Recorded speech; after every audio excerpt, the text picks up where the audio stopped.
In this video, I hope to give you some basic information about COVID-19 and a little bit of perspective. And then as we go forward from here through the slides, we'll see some things we learned from various studies and various research articles that have come out. And all this information is current as of November 2022, when I am making this video. If COVID changes a lot, I will make a new version. I've made many versions of this video. So let's get into it. COVID-19 is the disease, and it is caused by the virus SARS-CoV-2. And the disease has really a big range of signs and symptoms. And also a huge number of cases are asymptomatic. So that a person wouldn't know they have it, no one around them knows they have it, but they're still able to spread it. And that is very unfortunate for humanity. It is a respiratory virus in that it's spread through the respiratory route, through respiratory droplets and aerosols, but it is known to affect more than just the respiratory system. So it can cause inflammation in different parts of the body. It can cause damage to various organs. And the signs and symptoms go beyond what you would expect from something like influenza, which is just a respiratory virus. So there have been astronomically huge numbers of infected people. It's like on the order of 10% of the world's population have been infected, and millions of people have died from this. So the reason I care about those high numbers of cases goes back to what we talked about in the genetics lecture, where the more cases there are, the more cells get infected with the virus, the more virion factories there are. And every time a virion is made, its genome has to have been made. So it needs a new copy of the RNA. And because this is an RNA virus, like all the coronaviruses. So the process of making that RNA is error prone and can lead to mutations. So every time a new virion is made, it could be a mutant. And so the evolution of SARS-CoV-2 has caused a lot of problems as the new variants have appeared through that normal process of random mutations. And one thing we've seen is that the different variants have spread at different rates. They've had different signs and symptoms, and to some extent they've affected different parts of the body, such that someone who had the original strain of COVID versus someone who has one of the Omicron strains like BA.5 might not know they have the same disease. And also, the sad thing for us is we've learned that we cannot protect ourselves from diseases in the U.S. We cannot get good enough information. Like all the information I have to give you about the virus and various percentages I'll give you later don't come from the U.S. because we can't collect good information in the U.S. about viruses, but we do the best we can. So off we go. So here are the basic facts about COVID-19.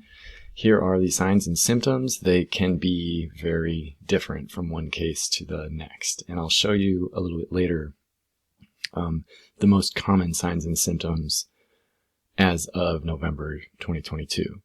But back in 2019, and much more so in 2020, we were all aware that COVID caused shortness of breath and loss of smell or taste. Those were, and the dry cough. The dry cough. Those were the three things people talked about the most that we had heard were signs of this disease. It has a varying incubation time. It can be very short, could be very long, probably having to do with the initial dose of virions a person is exposed to. And its tissue tropism is an important thing to know. It infects cells using their ACE2 protein. And so we will be able to understand certain parts of COVID-19 just based on its tissue, the virus's tissue tropism. So prevention of COVID-19 is a big thing we've been trying to do the whole time since 2019. And so since it's spread by respiratory droplets and aerosols, the way to prevent it from spreading is to disinfect surfaces and wear a mask and avoid breathing the same air other people around you are breathing. As of November 2022, a large fraction of the population has been exposed to the virus and vaccinated, maybe exposed 3 different times. So we're not seeing the spread of the virus we saw back in 2020 and 2021. But these are the major things we have to do to stop these diseases from spreading. Another thing we have in the U.S. are mRNA, messenger RNA-based vaccines, where they put a messenger RNA molecule inside a small, basically vesicle, a small lipid blob with a messenger RNA inside. And the idea is you inject that into muscle tissue and it fuses with cells, and the messenger RNA gets in and it gets translated. And then a viral protein is made and we can get an immune response against that viral protein. And typically, well, not typically, all these messenger RNA vaccines involve spike proteins because they're trying to get a person to have an antibody response that will protect them against the virus. So think back to the immune system. How do antibodies protect us from viruses? What do they do differently from cytotoxic T cells, for example? Antibodies can prevent an infection. If they are good enough at recognizing the spike proteins, they can just prevent it from ever getting into a cell. That's the idea. It doesn't work very well in this case, but that's what they were trying to do with these vaccines. What they do get from these vaccines still is a big antibody response. It's not enough to stop the initial infection in most cases, but it is enough to slow down the infection and prevent people from having a severe case that requires hospitalization, and that's great. There are also what I might think of as better vaccines, traditional vaccines with an entire virion of SARS-CoV-2 that has been killed. There are a lot of vaccines like this with an inactivated virion. And what's great about that kind of vaccine is it has all the parts. It has all the capsid proteins. It has all the enzymes that are in the virion, and it has the spike proteins also. And that means that we can get an immune response that really trains cytotoxic T cells really well to fight it off. So the problem is that it's slow to develop traditional vaccines. mRNA vaccines are the simplest, easiest vaccines to develop. The safety of them is known very well. The only variable when developing these vaccines is what is the messenger RNA? What is that one RNA molecule inside the little lipid blob? And that can be tested in detail. So we don't use CoronaVac in the US, but hopefully in the future we will get traditional vaccines, which will help us better than messenger RNA vaccines do. But we can keep messenger RNA vaccines as a really handy tool when we need to respond very quickly to a new outbreak. We can get these vaccines in a few months and be very confident about them. Okay, that's enough about that. And then treatment for COVID-19 is evolving all the time. It's changing. At first, there was no treatment. And then since then, there have been several different already existing antiviral drugs that have been shown to work against COVID-19. So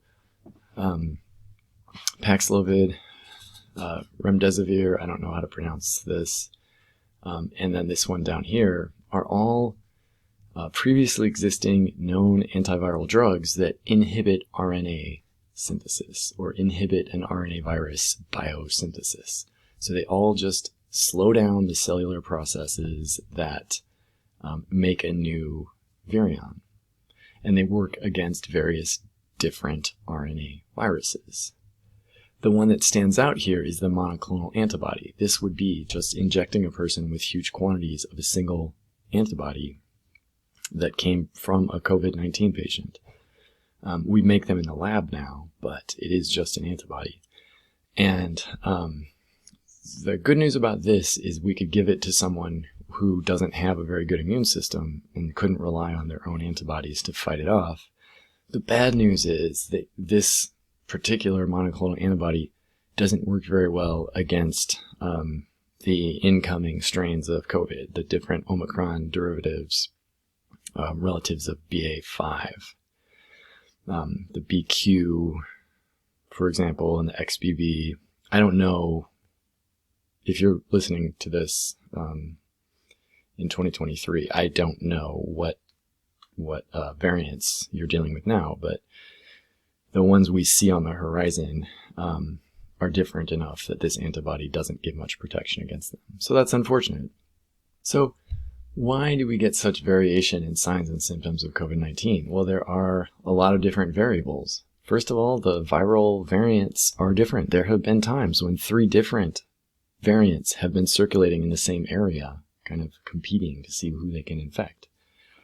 Also, every person has their own adaptive immune system. Everyone has a distinct adaptive immune system, and that's going to affect what disease they have.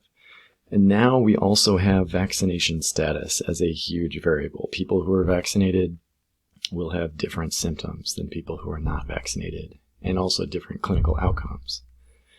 And so the variants have been kind of wild in this way, in that, for example, the Delta strains that caused a major disruption in fall of 2021, they were severe. They would kill people at a higher rate than the original strain did. And then they were quickly replaced by Omicron variants that came about in the winter of 2021. And they tended to affect the upper respiratory tract more than the lower respiratory tract. And that meant that they could move between people faster because they didn't have to get into the lungs. And it also meant that they were, in many cases, less severe. So they would be less likely to cause pneumonia and respiratory distress, and more likely to cause headaches and sore throats and coughs, and things like that. So in the next slide, I'm going to show you the more updated signs and symptoms based on a study done by a company, a European company, that uses a phone app and people's self-reported data to figure out what people are experiencing in terms of their health. And one thing they did is they asked people who had COVID, which of these symptoms are you having? And people could click on the ones that they were experiencing. And from that, this is what we get. A fully vaccinated person experiencing Omicron is most likely to get a sore throat and a runny nose. There's these kinds of things that you would also expect from a cold are the most likely symptoms and signs of an Omicron infection, but also cough and headache. Headache, I know, was something I heard a lot about during the Delta surge, but not so much during Omicron. So that's what people would expect if they're fully vaccinated. And then if they're fully unvaccinated, headache would be the top symptom they would experience. But otherwise, they're mostly the same, except many unvaccinated people are more likely to have a fever than vaccinated people would be. So that is kind of wild. Vaccinated people are having typically a milder disease than unvaccinated people. And people responding to this study did report a lot of other signs and symptoms. Some of them lost their sense of smell and taste. Some of them had shortness of breath, but those were like the 10th or 15th most likely symptoms, not the top 5. Another thing I'd like to point out is that back in 2019 and early 2020, when public health people and governments were really struggling to figure out what to do, they didn't succeed at stopping COVID. There was a time when it was only in Wuhan in China, but it escaped. And attempts at travel bans and things like that didn't stop it from getting to every country and every continent. So part of the problem is that people in public health believed it was like SARS. And SARS is always severe. It always causes signs and symptoms. And it's only spread by large droplets. So you can typically avoid SARS by disinfecting surfaces and giving people some space. But we now know that COVID-19 in some cases was spread by aerosols, the airborne transmission, where it would stay in the room for a while in the air. We also know there are many asymptomatic cases. As many as 60% of cases are spread by people who are not showing any symptoms. And that for humanity is a disaster, because that means that lots of people have these wildly different experiences and they can believe wildly varying things about this virus while it spreads. So with SARS, we could identify symptomatic people and stop them from traveling and quarantining them. With COVID, we can't. We don't even have capacity to do great tests. I just read that the rapid antigen tests that the government hands out for free has a 50% false negative rate. Very low false positive rate. So if it gives you a positive result, you have almost no chance that it's something else. If it says you're positive, you're positive. But if it says you're negative, you could flip a coin and chances are you might not be. And so with something like that, we can't test people. We didn't even have that back in 2020. So without testing, without huge numbers of tests that you could trust and give to people, there was no way to figure out who had COVID, no way to stop people from traveling. And really, the only way to stop the exponential increase in cases in big cities like Los Angeles and New York was to shut down the cities. Nothing we were doing was slowing it down, and the numbers of cases were doubling between every 2 and every 3 days in Los Angeles. That's the best data I got was from Los Angeles. And there was every reason to believe that everyone in the state of California would have had COVID by June of 2020. And that would have made every hospital collapse. So it's just different. And we had to shut down cities to slow this down. Luckily, now we have other tools, and now a bunch of people have been infected. So we can see that there's a little bit less COVID burden. So yeah, there was never any chance of shutting down COVID because of asymptomatic spread. So how does it work? How does the virus work? I would love to go into depth about exactly how the virus replicates in cells, but we won't. But I can tell you a few things it does. It can interfere with innate and adaptive immunity. It can replicate in many different cells. The only real requirement is that they have the ACE2 protein on the surface. And it can screw up regulation of things like inflammation. Its tropism, again, is for cells that have the ACE2 protein. And those include epithelial cells in the lung, so you can understand why pneumonia might happen. Enterocytes have them, so those would be in the small intestine, and that could lead to diarrhea, and also shedding the virus in feces. So some cities test sewage water to find out how many people in the city have COVID, and that's possibly because enterocytes can be infected. But also endothelial cells and smooth muscle cells in arteries can be infected, and that helps explain why it can spread through tissues into different organs. And then what we would most likely predict a respiratory virus would infect would be nasal and pharyngeal epithelial cells. Because this would mean that the virion factories are in the nose, and in the mouth, and so a person, just by talking, would be expelling these virus particles. Something else I learned kind of recently, there are a lot of things we could learn by reading the research about SARS-CoV-2. If you want to see really good, detailed, peer-reviewed articles, the Journal of Virology is a good place to go. That's a good place to go. It's the Journal of Virology. If you're interested, go there. You can see thousands of articles that they have chosen as important. But something really bad luck we have is that when we have that virus running around in our tissues, our cells release interferons, which are innate immune response to slow down viruses. But one of the things interferons also do is upregulate expression of ACE2. And so cells that detect interferons make more ACE2. So our immune system, our response to infection by this virus, in some ways makes it easier for the virus to get around our bodies. That's terrible.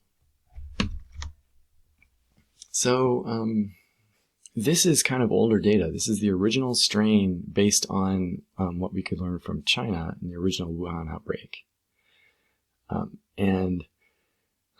This was kind of fascinating. It might not be true of the current strains of virus that are spreading, but they figure that up to 50% of transmission was by asymptomatic people, and with the Omicron strains, it might be even higher than that. So if in Wuhan 40%, they were saying something like 40% might have been asymptomatic. So if we just assume this is true, then we can do some calculations, and we can figure out that about 45% of the total cases were mild. So a person in Wuhan who got infected with the original strain had an 85% chance of either an asymptomatic case or a mild case. Something like 7% got a severe case where they would be hospitalized, and a smaller percentage would be experiencing multiple organ failure and septic shock and things like that. So that's a very high percentage. And it does seem like the original strain and Delta were much more severe than the current strains are. And something like 2 to 3% of people who got COVID in the original outbreak died. And the death rate is much lower now. Here's another article calculating the likelihood that a person who's infected tests, or a person. This is an article, a recent article that tries to figure out what percentage of infected people have an asymptomatic case. And they estimate it's around 40%. And this would have been using data from late 2021. So the last required slide on COVID is this one. I just want to walk you through this. And this was very relevant in the fall of 2021. It was very relevant in the fall of 2020. Because in both of those situations, we were looking at surges of cases. So we have some treatments for COVID now. We have those antivirals. Doctors know what to expect. So if a person has access to excellent intensive care, they have a much better likelihood of survival from COVID. But we've seen during surges that people cannot get the same level of intensive care that they would expect outside of a surge. So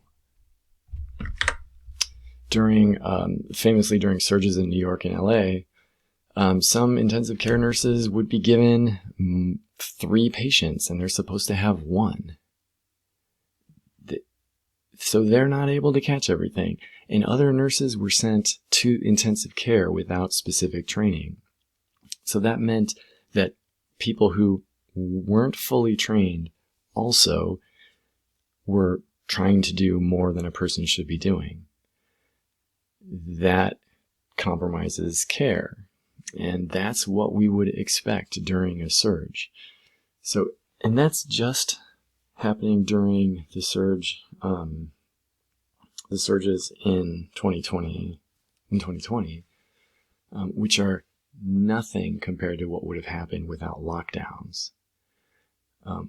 In every city in the entire world would have had almost everyone infected by July 2020 without lockdowns. And that would have meant something like 30 to 40% of people have significant COVID symptoms at the same time. Lots of people are sick. The line to get into a hospital would stretch for miles. It just would have been impossible to provide care. So what they saw just during the surges that we did have, where hospitals had to set up temporary morgues outside and things like that, that is horrific, but it is nothing compared to what would have happened without the lockdowns in 2020. I'm really glad that we've moved past that. Obviously, we've figured out using vaccines, using social distancing and masking, we can now kind of limit the spread without lockdowns. But I just want you to understand that those lockdowns saved lots of people's lives. And this is why. Some other things about COVID, just you should know, if you look through these slides, you'll find in the curiosity slides, some slides about long COVID, an article that kind of got into different neurological problems a person could have based on COVID. So take a look at that if you're curious about long COVID, and I will see you later.